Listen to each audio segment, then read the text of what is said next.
People make mistakes and people will make mistakes, and there is no need to control error, there is no need to deny error, there is no need to manage error as a start.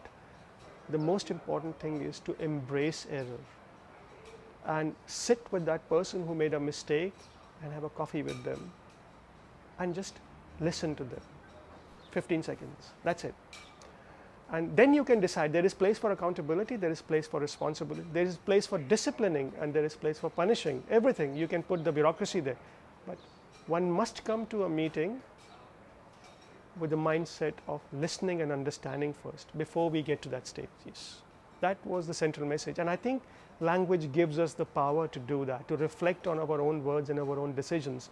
And my point today was for leaders to reflect on their language and see how much of their language is about listening and understanding the other person before they decide to do whatever they want.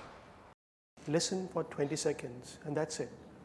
There is place for accountability and responsibility and disciplining people, but if your default is to just exercise control, which then widens the gap between what you think you are doing and what people are actually doing, it only widens that gap. And then somebody like Greg Smith, the Australian lawyer, comes and tells you that the law does not care about documented processes.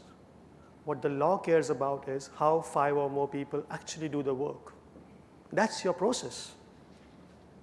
So it's for you to decide whether you want to drift away more from processes or you actually want to listen to the tacit knowledge, to the implicit knowledge, to the unconscious of the person and try and understand where those differences are. But you cannot come to a conversation just by wanting to understand work or safety. You have to understand people.